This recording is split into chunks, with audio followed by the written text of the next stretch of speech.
La saison 2022 du championnat de France des rallyes terre et du championnat de France des rallyes asphalte nous ont offert de sacrés rebondissements tout au long de la saison, du mois de mars jusqu'au mois de novembre. Nous allons en parler dans cette vidéo, mais on va aussi parler de 2023 et du championnat de France en général.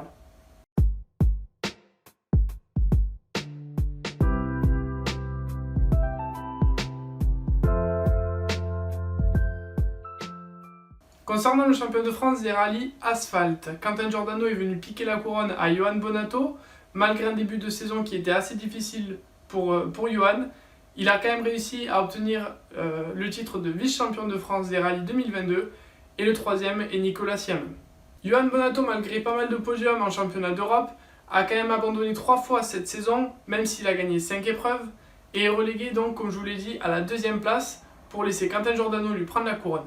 Ce dernier a gagné 2 fois en 2022 et est resté constant tout au long de la saison puisqu'il était toujours sur le podium et il s'est même permis du coup de ne pas venir à la manche finale au rallye du Var. Nicolas Siamen a gagné 2 fois cette saison, au rallye du Touquet la première épreuve et au rallye du Var la dernière épreuve et a dû abandonner 1 fois tout au long de cette saison. Il s'est battu avec Johan Bonnato qui lui a abandonné 3 fois cette saison mais n'a pas réussi à remporter le match et termine donc 3ème sur le classement. Si on regarde en dehors des 3 premiers, Cédric Robert termine 4ème au volant de son Alpine et s'offre même le luxe de rouler en R5 à bord d'une Citroën lors du dernier rallye au Var. Il se bat constamment avec les 3 premiers et franchement, je dois l'applaudir pour ça.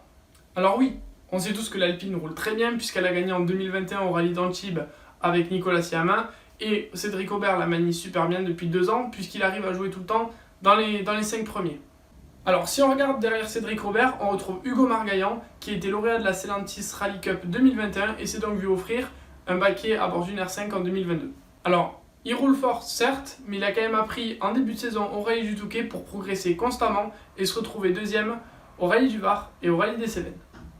Pour terminer ce championnat de France des rallyes asphalte, on peut parler de Sarah Rumeau qui obtient son 2ème titre de championne de France des rallyes alors qu'elle ne faisait pas de rallye avant, mais elle a quand même 2 titres.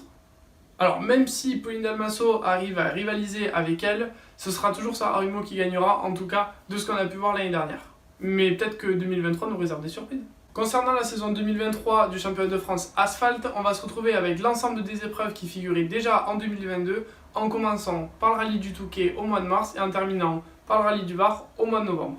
Alors c'est un calendrier qui regroupe encore cette année 9 épreuves, il va falloir le suivre de très près parce qu'il peut y avoir des rebondissements dans tous les sens. Est-ce que Johan Bonnato viendra chercher une fois de plus la couronne ou est-ce que Quentin Giordano retiendra celle-ci? On ne le saura qu'à la fin de la saison. Le 22 janvier, juste après le tournage de la vidéo et au moment où le team Sarrazin annonçait William Wagner et Nicolas Siamen dans leur effectif, Quentin Giordano a lui annoncé qu'il ne participerait pas à la saison 2023 puisqu'il venait de perdre un membre de sa famille et qu'il allait reprendre l'entreprise. Donc dommage puisqu'on ne pourra pas voir un combat entre Johan Bonnato et celui-ci, mais bon, Nicolas Siamen sera toujours de la partie. Concernant le championnat de France des rallyes terre, on a vu un Mathieu Franceschi au-dessus du lot qui a gagné toute la saison et toutes les manches. Il a réalisé le grand chelem de la saison 2022 et franchement, chapeau à lui.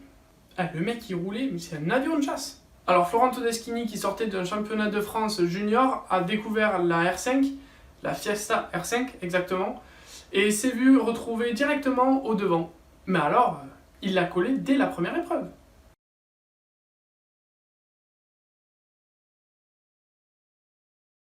Alors oui, il a commis quelques erreurs cette saison, mais est resté constamment en bataille avec Mathieu Franceschi, en tout cas a progressé pour essayer de le battre à la fin, même si celui-ci a toujours gagné. Ayant assez de points d'avance sur le 3ème au rallye des Cardabel, il s'est permis de ne pas aller au rallye du Vaucluse pour préserver la voiture, ne pas prendre le risque de se sortir et préparer la saison 2023 puisque vous le savez, c'est un sport qui coûte cher, il faut aussi le préparer physiquement et mentalement. Il s'est quand même bien adapté à la Fiesta R5 cette saison et on espère le revoir à bord de cette voiture en 2023, mais pas de 2ème place autorisée cette année. C'est en haut ou rien. À la 3ème place, on retrouve Mathieu Margaillan qui s'est retrouvé très solide lui aussi puisqu'il a réussi à se battre tout au long de la saison avec Benjamin Clemenceau et Florent Todeschini. Il n'a pas fait trop d'erreurs cette saison et ça lui permet de prendre la 3ème place juste derrière 2 brutes qui se sont arrachés toute la saison. Pour terminer ce championnat de France des rallyes terre 2022, on parlera de François Moulin à bord de sa DS3 R3 qui vient prendre le titre 2 roues motrices, mais aussi de Guy Becker qui remporte le trophée Yako, c'est-à-dire 4 roues motrices, à bord de sa Subaru. Alors je m'excuse, je me souviens plus combien de manches il y avait en 2022, mais en 2023 on aura 7 épreuves avec une nouvelle épreuve, le rallye terre d'Aléria. Alors bien évidemment on commencera comme d'habitude avec le rallye terre d'Écosse au mois de mars, puis s'en suivra le rallye des Castines, on retrouvera le rallye terre d'Aléria juste après, et puis après le terre des Langres, le rallye de Lozère, le rallye des Cardabelles, et enfin le dernier, comme d'habitude, le rallye du Vaucluse au mois de novembre. Je ne sais pas si cette année je participerai au rallye des Cardabelles, mais en tout cas venez me suivre sur les réseaux et vous verrez tout ça là-bas. Et voilà, c'est la fin de cette vidéo. Alors avant que vous partiez, je tenais à vous dire que cette saison, je vais essayer de tenir une vidéo par rallye pour vous faire un compte rendu un peu de ce qui s'est passé. Mais attention, on ne parlera pas que des professionnels, on va aussi parler des amateurs. On parlera de la Stellantis Rally Cup, du Clio Trophy, France Asphalte et Terre, mais aussi du Trophée Yako. Bref, on va parler d'un tas de monde. Et puis même si des personnes ne gagnent pas des coupes, mais font des super passages ou alors font de superbes remontées, il se peut qu'on en parle aussi. J'ai plus qu'à vous souhaiter une bonne année 2023, j'espère qu'elle se déroulera à merveille pour vous et que vous passerez une belle saison. Si vous voulez voir les récapitulatifs des rallyes, bien évidemment ce sera sur ma chaîne. Et puis n'hésitez pas à me suivre sur mes réseaux sociaux, Instagram ou Facebook. Et puis je vous dis à très bientôt.